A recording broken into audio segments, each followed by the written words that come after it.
loud of that goddamn song. Anyway, hello there, Nate here.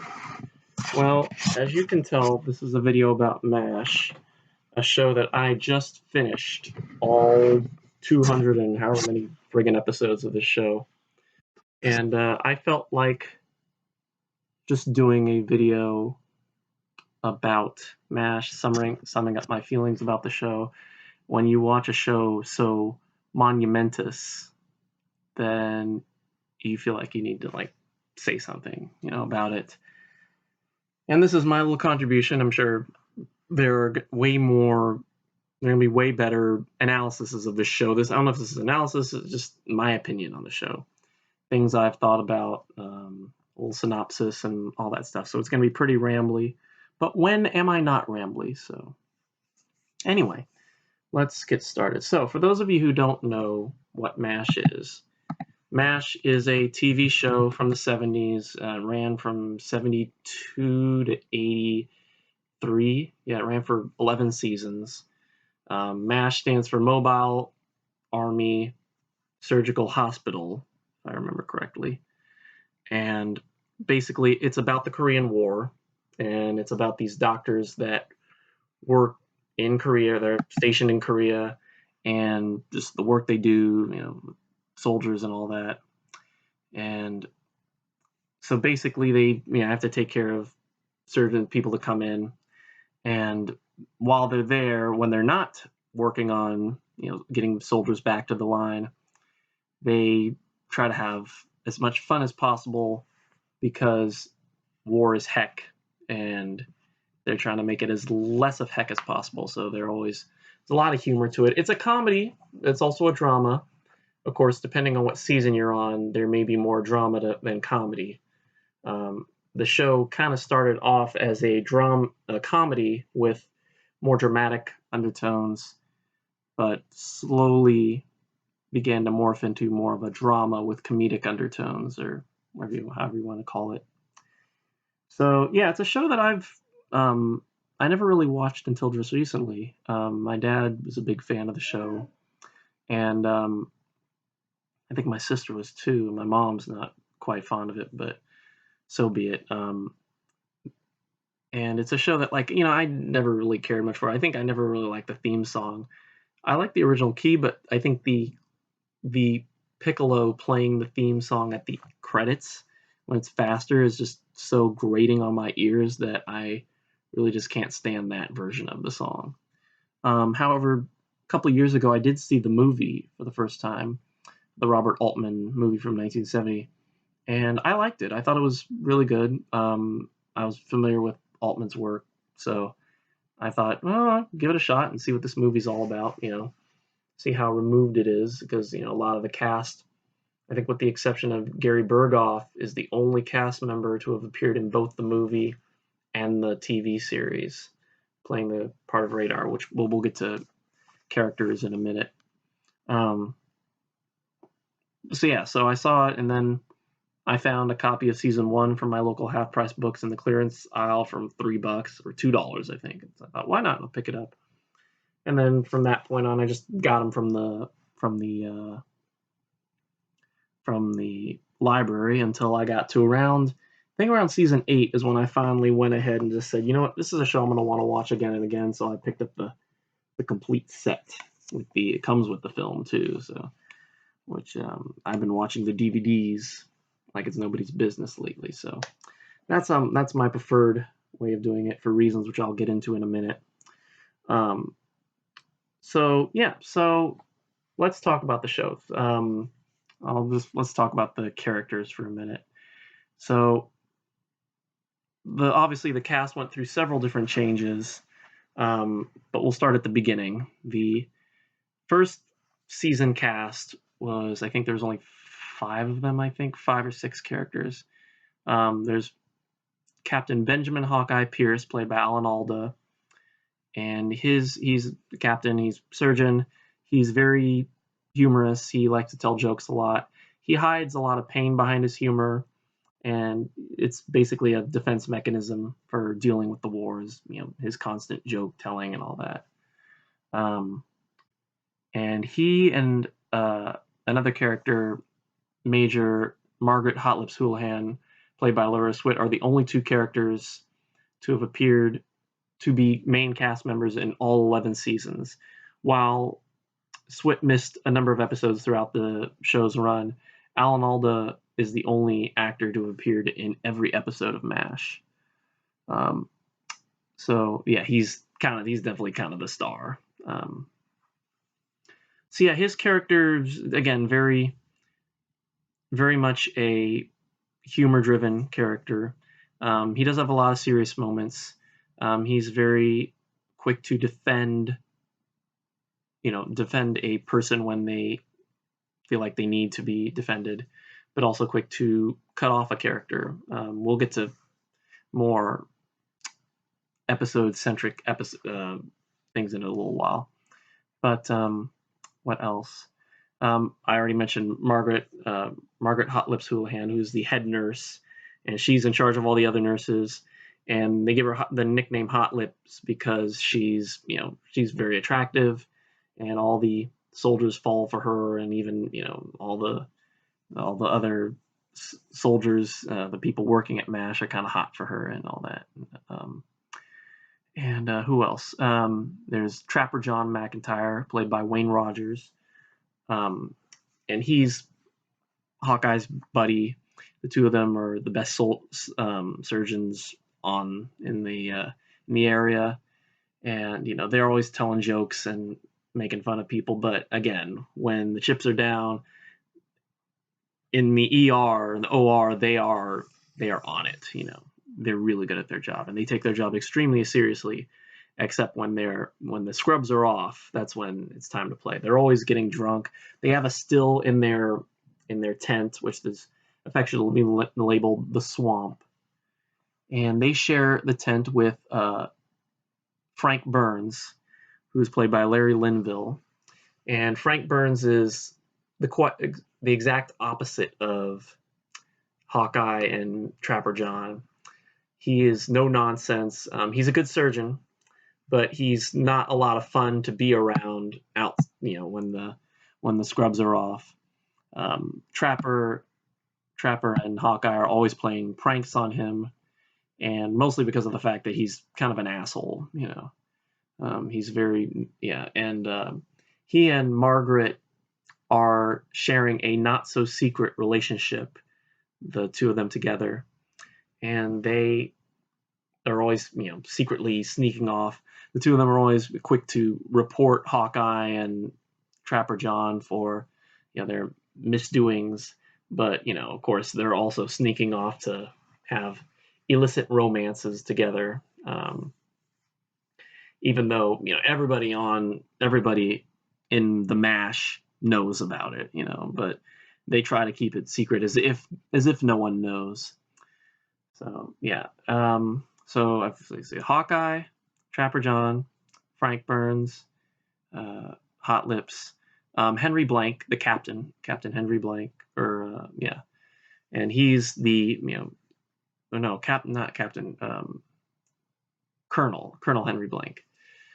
He is, of course, everybody's boss, and he is played by McLean Stevenson, and he's a very much kind of very aloof. He's can be a very strict boss when he needs to, but he's very easygoing. When he needs to discipline Hawkeye and Trapper John, he will. But for the most part, he kind of just lets them do whatever they want. He's almost never seen without his fishing hat. He drinks a lot and does get quite drunk in several episodes, where Hawkeye has to take care of him and all that. And that's all I got to say for him. The only other main cast member from the first season is Walter Radar O'Reilly, who's the company clerk. He's kind of his Blake's right-hand man. And they call him Radar because, and this isn't really talked about in too many episodes, but as far as I remember, but they call him Radar because he has this sixth sense of knowing when the choppers are coming, and knowing when the wounded are coming in and they have to get out there, and also another thing is like he's constantly finishing Blake's sentences, sometimes like running over him and like saying them at the same time. And so that's probably why he can read Blake's mind as to know what he's going to say. And so I think that's why they call him Radar. So that's the main cast from I think the first season. I think it's the 6 of them. Obviously, there were more characters to come. There are 2 characters that were promoted to main cast by I think season 3, and they were kind of recurring characters in the first 2 seasons. One of them is Maxwell Q. Klinger, who is a soldier or something. I don't quite remember exactly his role, but he's just kind of a soldier, or he was kind of a nurse or something like their assistant. And his big gimmick in the first, I think, 8 seasons of the show is that he does not want to be at war. He doesn't want to be in Korea. He wants to be home in Toledo, which he mentions frequently throughout the series. And so his big gimmick is to try and get a Section 8 by dressing up in women's clothing and dresses and things like that. So he's almost never seen out of drag. However, and anytime anyone big, important comes by, he really puts on a show for them. Tells them, I'm crazy. I've got to get out of here, wearing all the pumps and, kind of furs and things like that, and dresses and all that. And so of course, everybody on camp knows that, they can see right through him and all that. So yeah, that's his thing. And then the other character is Francis Mulcahy, the father. He's a chaplain, and he's very religious, and he's always, he helps out with the surgeries and all that. He's the man to go to when there's a crisis of faith. However, he's not he's willing to turn another cheek when, in certain instances. He's very moralistic. However, he does play a lot of poker with the guys. Usually he plays when his money goes to the orphanage. He does a lot of work for the orphans in the area. And so yeah, they're, I think, primarily, more background characters in the first 2 seasons, but I think by season 3 is when they're promoted to main cast. Yeah, so that's the main cast for the first 2 or 3 seasons. Season 3 is when the big changes occur. Quite possibly the biggest change in the show is the departure of Henry Blake. Initially, the show was set to apparently he got a ticket home. He was dismissed, and he was going to go home to see his wife and kids and all that. And so they put him on a helicopter and sent him home. However, in the final scene of that episode, called which was the season 3 finale, Abyssinia Henry, the final scene shows the doctors in surgery, and Radar bursts in tears to tell everyone that Henry Blake didn't make it across the sea. The helicopter was shot down as he was overseas, and he didn't survive. There's a moment of silence for the doctor.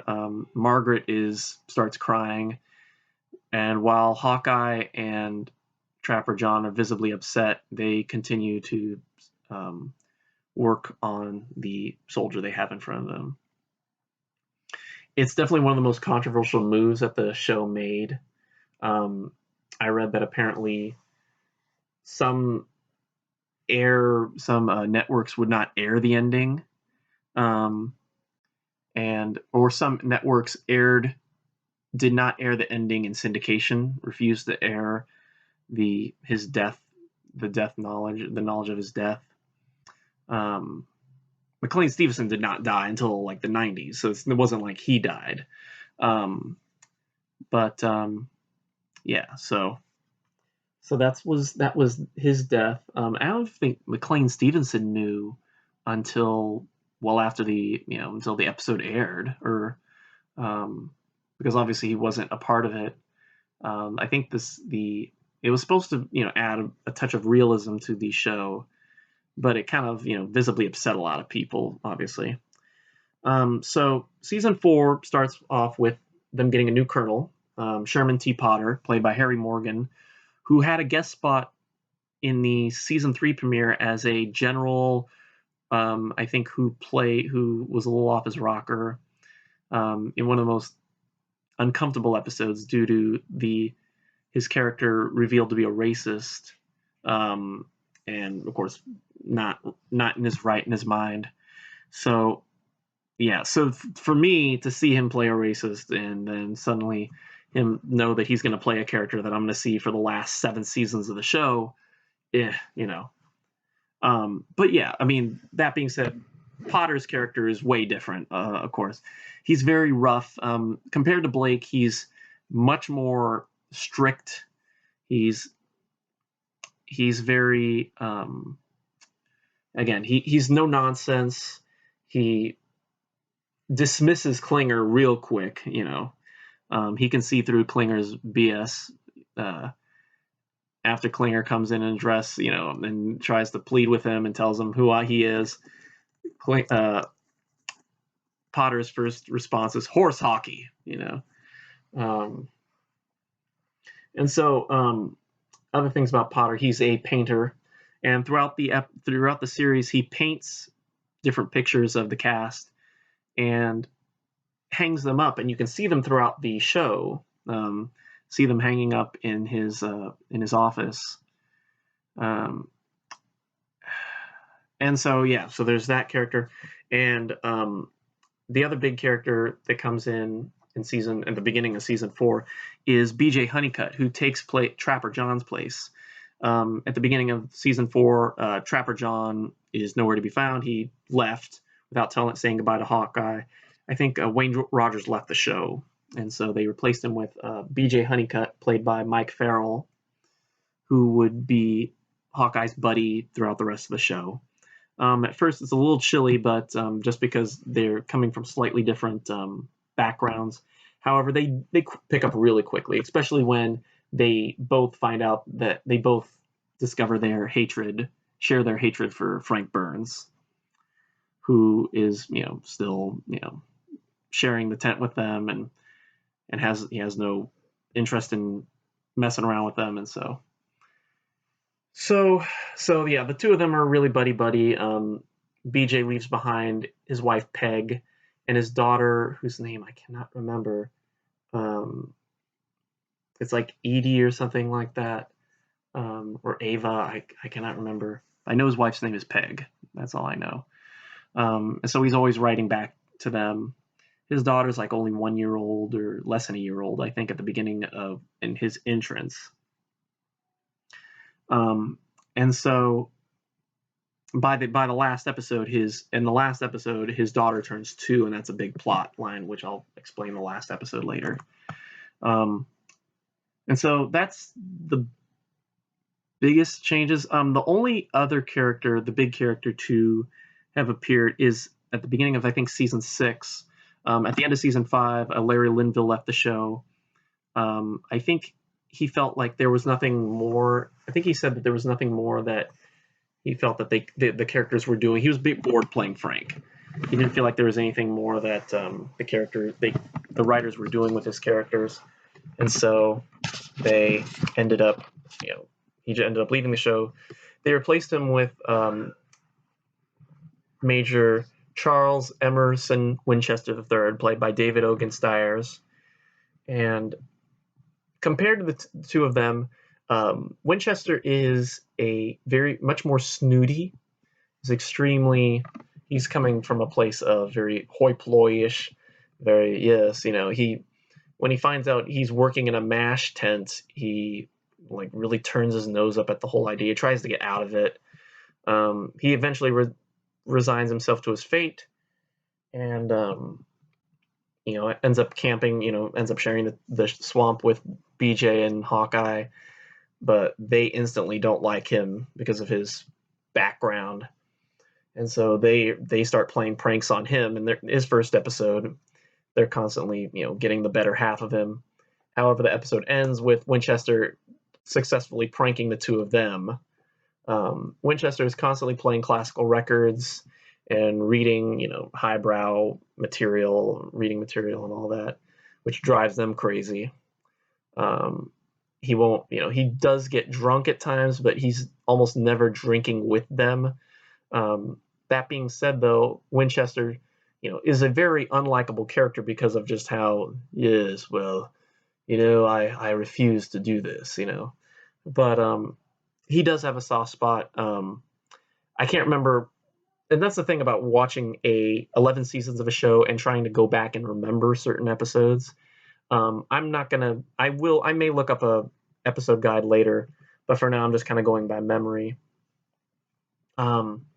There are certain instances when Winchester is shown to be, a very caring person. The one that comes to my mind is in the last season. There is a soldier who comes in and he has a distinctive stutter, and his buddies make fun of him, calling him Porky Pig and all that.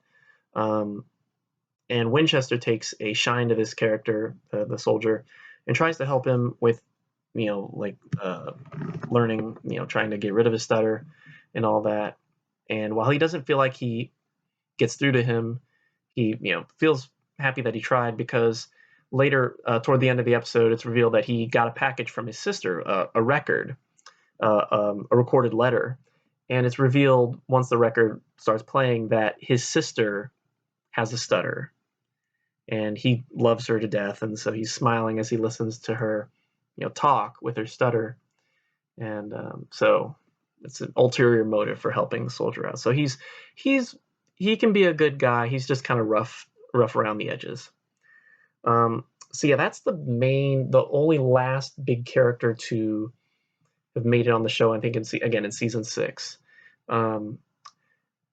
And then the only other major change is at the end of season 8, the beginning of season 8, Radar leaves the show. Gary Berghoff left the show. I think he felt like he was getting too old to play his character, which he was. I think he was like in his mid-30s by that point. And he was supposed to be playing like a 22-year-old or something like that. So yeah, he left the show. And at that point is when a lot of people say that the show kind of lost a lot of its steam. See, a lot of the big deal was the writing team kind of left here and there. I'm looking up the writing right now, the production. A lot of the production staff, all that. Larry Gelbart and Gene Reynolds were the big is it Larry Reynolds, Gene Reynolds, and Larry Gelbart. Larry Gelbart wrote a lot of the jokes and all that, and he was one of the co-creators of the show, along with the executive producer Gene Reynolds. Larry Gelbart left after season 4.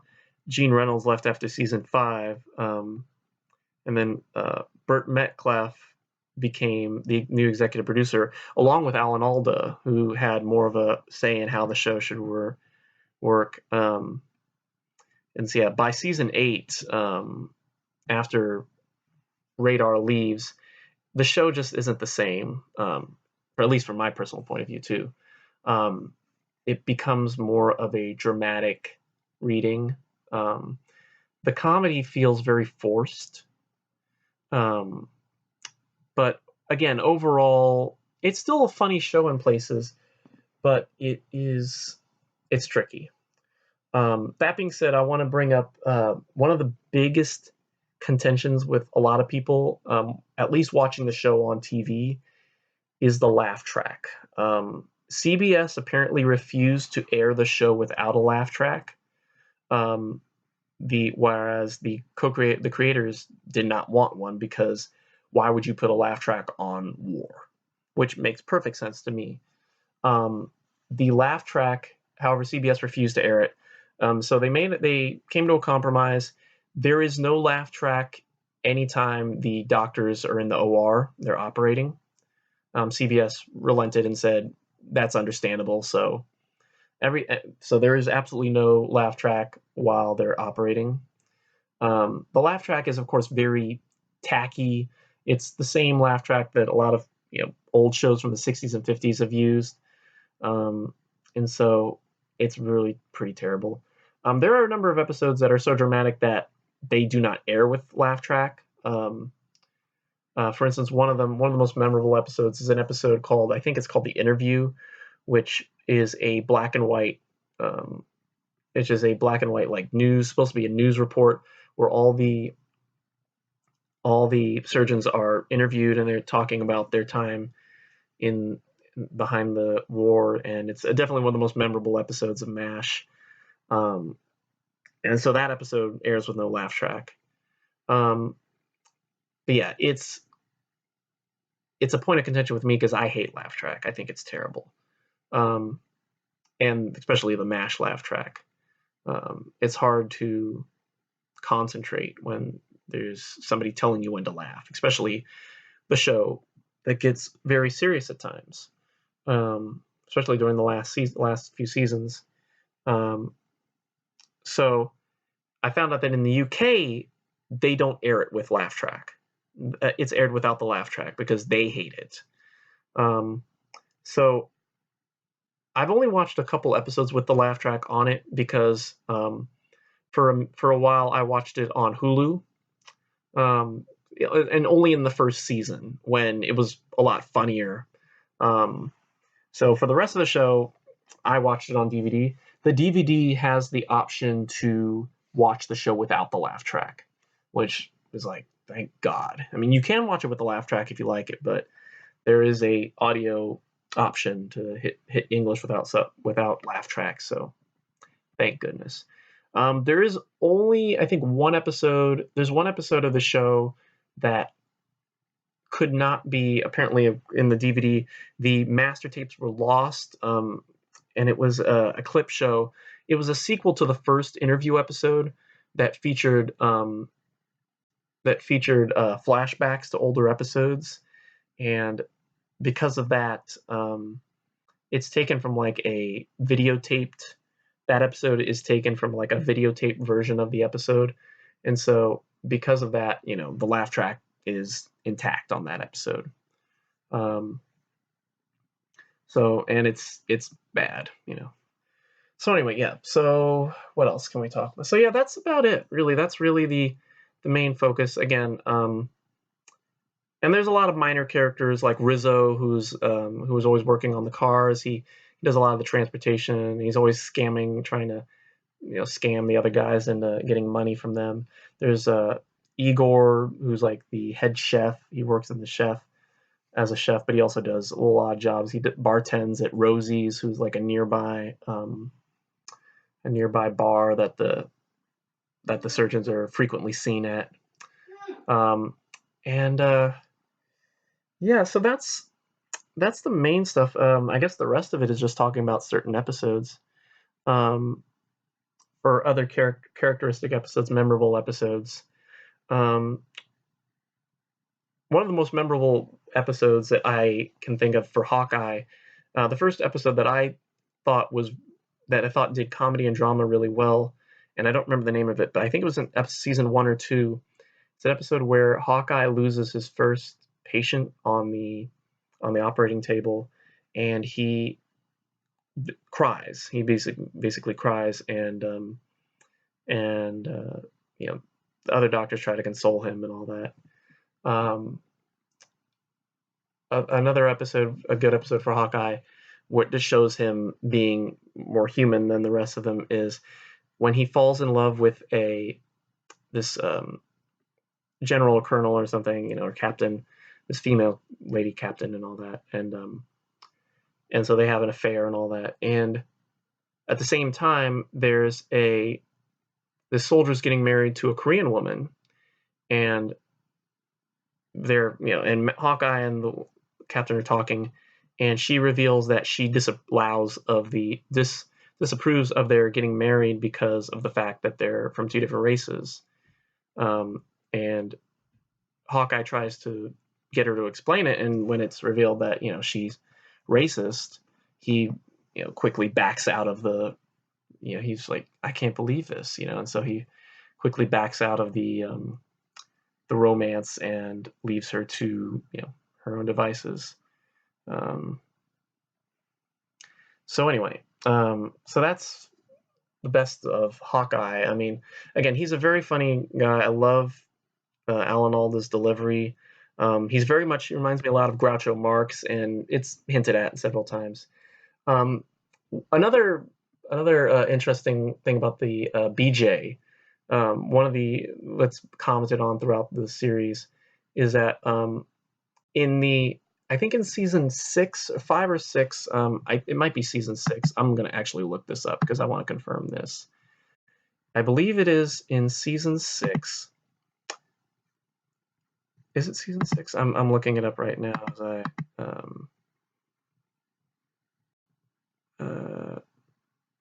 is this? No, I'll just look it up later. So I think it's season 6 or season 7.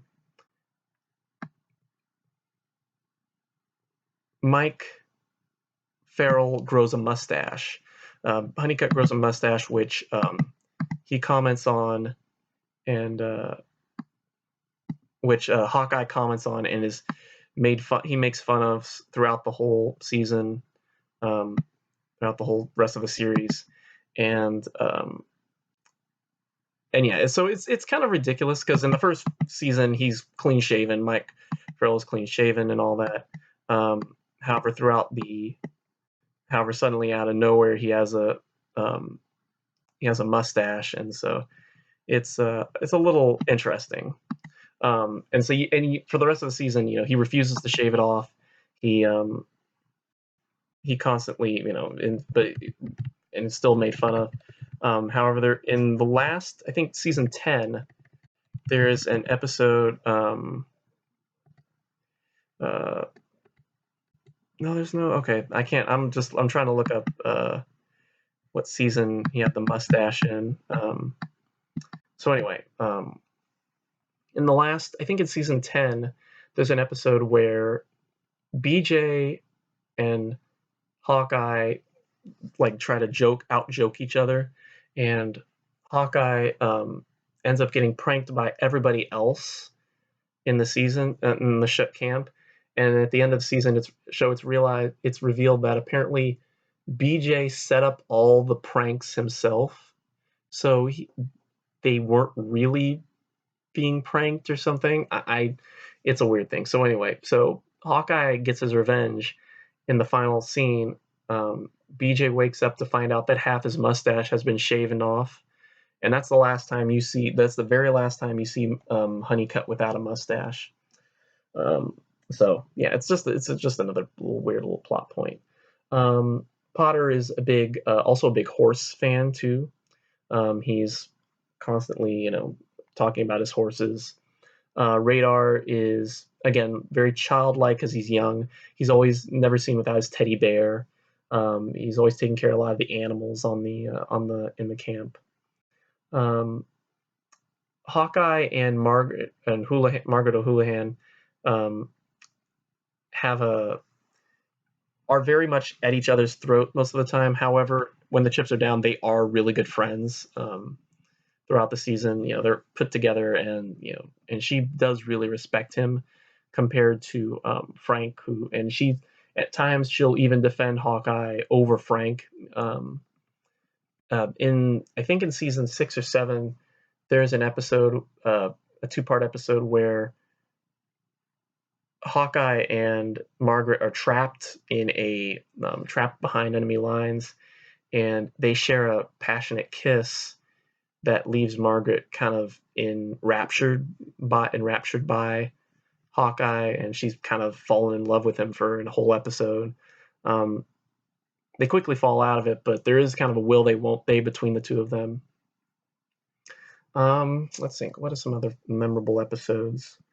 Um, MASH constantly tried to change how the shows were done. There were a number of memorable episodes that messed with how the show worked. One of the most memorable episodes, another memorable episode, is one I don't remember the name of it. I think it's called like In Time or something like that. And I'll look that up. It's basically this about a soldier who comes in, a wounded soldier who comes in, and they only have a certain amount of time to save the soldier. And so, in order to showcase how integral time is, a stopwatch is shown at the bottom left corner of the screen throughout the entire episode. Once it's revealed that we need 22 minutes, and so at that point the clock um, shows up and is shown throughout the rest of the episode. And what is it called? Lifetime. That's it. Lifetime. And another memorable episode, and quite possibly my favorite episode of the whole series, is one called Point of View. It's about a soldier who's wounded and is taken care of by MASH. However, it's shot entirely through the point of view of the soldier, so it's all first person, and it's a really, really neat way. I love first person viewing and all that, and so it's a really neat way to do it. It's very much like the British sitcom Peep Show, but again, it's more of a serious episode. Another memorable episode that a lot of people talk about is one called Dreams, where all the cast members the members of the camp are very tired, and they have very vivid dreams about like their inner psyche. And I think it's another one of those episodes that are aired without laugh track because of how dark it is. So yeah, it's a very, very interesting episode. I think that's season 8. Yeah, season 8. So even though season 8 was the last, kind of the beginning of the end, at least they still were doing some really dramatic things. At least they were kind of messing around with how they were showing the show. And throughout the season, a lot of the cast members did a lot of directing. Alan Alda did a lot of directing and wrote a lot of the episodes. Mike Farrell did a number of episodes, and one of the more interesting episodes one of my favorite episodes is Period of Adjustment, which is the episode aired after Radar leaves, and so it involves BJ finding out.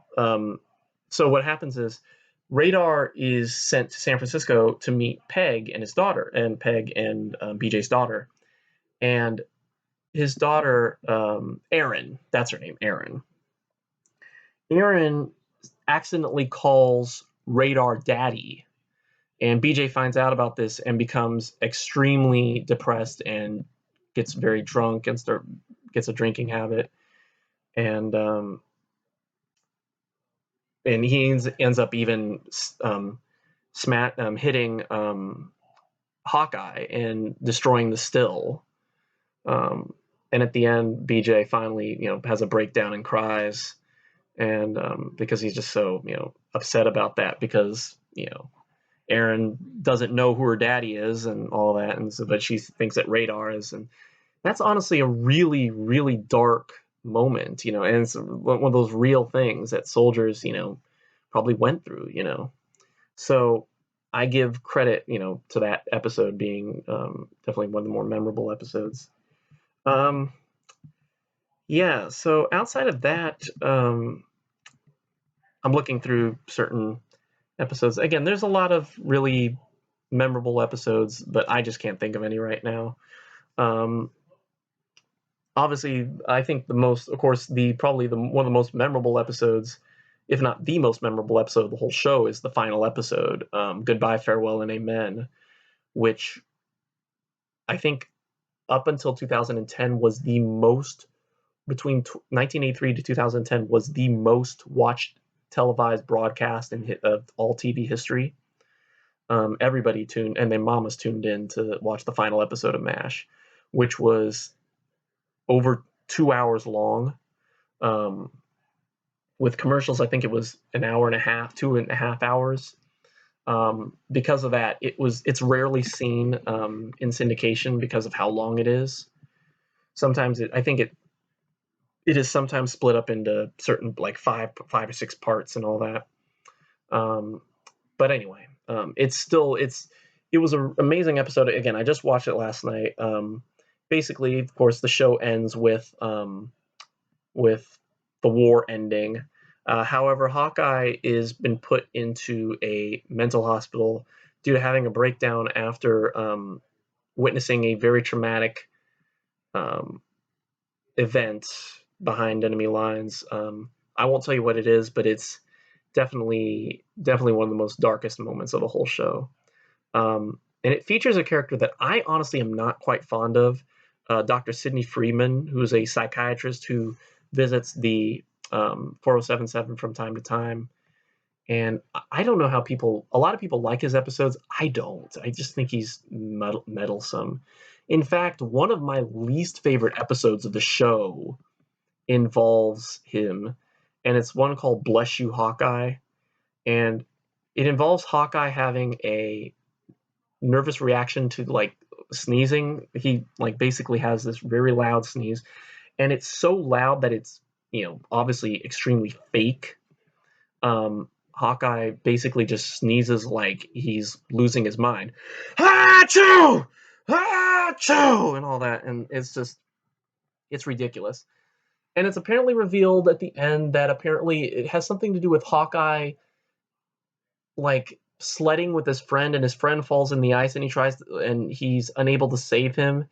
And so Hawkeye ends up just bawling his head off, after, you know, Friedman brings this, out of his subconscious, and it's just like, oh God, it was just a nerve, just like, it was just a train wreck. Not a funny episode. No, well, definitely not a funny episode, but also just a very frustrating episode.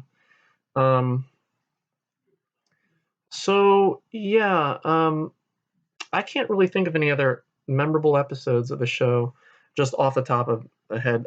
There are a number of episodes where characters write to their people behind, people they left behind. Hawkeye writes to his dad 3 times, of 3 episodes called Dear Dad.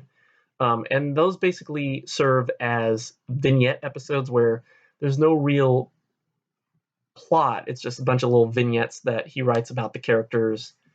And yeah. So yeah, I think one of my favorite moments from the at the end of the end of the season series is after the war is over. Hawkeye has returned to the camp, but he has a breakdown and ends up, after when the shelling gets really close to the 4077, and Hawkeye breaks from the camp and during shooting and breaks into this tank, and ends up moving it further away from the camp, moving it away, and which distracts the shelling. However, Friedman's called back in and all that, and however, after Hawkeye's able to successfully go back to surgery, Friedman steps away and all that. So the war ends. The peace treaty is signed during that time, and that's another big aspect that I really want to sit down and analyze, is the timeline. You see, MASH ran for 11 seasons. The Korean War only lasted for, I think, 3 years, from 1950 to 1953, I think. And so there's a lot of, so the characters age, but they're supposed to be playing the same age. And Hawkeye, Alan Alda's hair is graying throughout the whole season, and it might be lighting, but it's really weird. So anyway, that's the another big thing that a lot of people have tried to analyze it, but there's no analyzing. There's an episode called A War for All Seasons that showcases a whole year in the camp from I think 52 to 53, and yeah, it doesn't make any sense. So yeah, that's about it. And again, of course, the season ends with them, all going home. They all say their last goodbyes. Klinger gets married to a Korean woman that he meets in the second to last episode, um, and yeah, and then all the other characters. I won't go into the rest of the characters, but my favorite moment throughout at the end of the season is when they're all saying their goodbyes. They're saying goodbye to Margaret, and um, David Ogen Stiers was very cut off from the rest of his cast. If anybody wanted to talk to him, they had to speak through his agent. And so in the last episode, Winchester gets a job working at this prestigious hospital that he applies to. And however, when Margaret finds out that that's the same hospital that her uncle works at, she writes to her uncle to recommend that Winchester get the job. Winchester gets it. However, when Winchester finds out that he got it only because Margaret wrote to her uncle, he gets really upset and fights with her. In the end, he does make up with her, and so he hands her a book of poetry that is a point of discussion throughout the episode. And he hands it to her, and she looks at it, and Winchester opens up the book, and apparently actually written in the book was the words "to my co-star Loretta Swit" with his actual phone number. So Margaret sees this and reacts and says, "Thank you, Charles," and all that. But it's actually Loretta Swit's genuine reaction to seeing her name and his phone number, and so it's her smile is actually genuine, and looking at him and smiling, and you can tell it's a little. And I didn't know this until long after I saw the episode, because I didn't want to read anything about the episode until after I saw it. And so that's his reaction. So he takes her hand, and then BJ says goodbye, and everybody else says goodbye, and then Hawkeye's last, and they kind of look at each other, and he says, "Well, listen, yeah." And they're at a loss for words, and then finally he runs up to her and takes her in his arms and kisses her for like 30 seconds. And they share this really passionate kiss, and I was like, yes, because I wanted them to get together. But the funniest part is after about 10 seconds, Potter, BJ, and Potter, Honeycutt, and Winchester are all standing next to each other. And then they visibly become very uncomfortable, and like Potter's looking down, and Honeycutt's kind of bouncing, like, and Winchester's kind of like aimlessly looking through the book of poetry, kind of like, yeah. And that just made me laugh so much. That was like the really last good laugh in that show. So, so yeah, that's the, and then of course the final last scene is really funny because, BJ's final, is the plot point of BJ is that he got a early leave, and however his orders were rescinded and he was sent back. However, Hawkeye comes back while BJ is gone, and so he thinks that just like Trapper John, he left without saying goodbye. And so during his last scene, they share a passionate hug, and he says, "I left you a note this time," and BJ takes away. They all leave in different modes of transportation. Winchester leaves in a garbage truck. Margaret has a Jeep. Father Mulcahy and is leaving with, I think, the orphans or some of the wounded people or something. Potter leaves in one of his horses. Again, BJ rides on his motorbike. Hawkeye has a helicopter, and as he takes off, he sees the word goodbye spelled out in letters, and he smiles to himself, and as the helicopter takes off, and that's the final scene of MASH. So yeah, I've been talking for about 50 minutes now, and I just, again, I don't know why I wanted to do this. I just wanted to tell you my thoughts on MASH. It's a very, very good show. I definitely see why people loved it so much, why it stands up to this day. I think it does stand up to this day. There's a lot of good things about it. There's a lot of things I don't like about the show. I think a lot of more serious episodes I would like to watch this again, but not necessarily watch every episode. I'm skipping all the Sidney Freeman episodes. There's another character that shows up every once in a while in the earlier seasons. It's like he's some general who's like a spy or something, and he constantly trying to catch the MASH at their worst. And so he's coming out of he hides in garbage cans and like surprises the rest of the cast, and he's a terrible character and he's really annoying. So all his characters episodes I'm skipping. Um, so yeah, outside of those, yeah, I wouldn't mind watching the show again. Um, Gosh, I can't really think of any other. Again, probably my favorite episode is definitely the point of view episode. I can't think of any really really funny episodes because again they all kind of blur together. Um, but yeah, it's again a really funny show. Very very good writing at times. Another really memorable show episode that just came to me is an episode from I think one of the last seasons where Father Mulcahy protects a prisoner of war because he wants to pray he wants to take refuge in the tent where he's doing his sermon, and so Mulcahy refuses to give the soldier up because of the fact that it's his, it's the house of the Lord and all that. So anyway, so yeah, I've been talking for a while. I'm going to wrap this up. Again, it's a great show. If you do plan on watching the show, I wouldn't say you have to necessarily watch every episode, because there's 200 and something odd episodes of the show. How many? There are 255 episodes of the show, and so it was definitely a very and I would definitely try watching the movie first. Um, Gary Berghoff, by the way, is the only character to have appeared. I think he and I think actually possibly Father John Patrick Mulcahy is the other character. The only other character played is he? No, he's played by somebody else in the movie.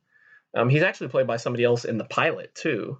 However, from I think the rest of the he's however in the movie he's played by Rene Augerbona. I forget his name. The guy from Benson, one of my other favorite shows.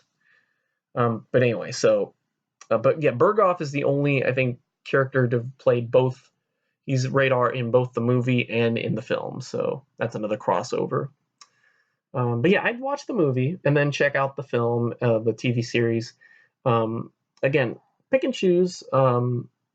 Again, you can find a lot of the episodes, a lot of the more, I would say pick all the episodes that mess with time, like Time, Lifetime, Point of View, Dreams, A War for All Seasons. Those are definitely some of the stronger episodes. Yeah, at this point, I have not seen After MASH, but I know it's pretty terrible, or Walter, Walter. But I know that they're not as good. I have not read the book either, so I need to go and check out the book. But again, the show is really strong. Pick and choose. You can find like top 10 lists. I would say a lot of the season premieres and a lot of the season premieres and some of the season finales too, like The Interview, Welcome to Korea, Abyssinia Henry, the pilot, Goodbye Farewell and Amen, of course, has to be on there, and of course all the other episodes I mentioned. So yeah, that's all I've got. Thank you for watching this. If you've been watching this for almost an hour now.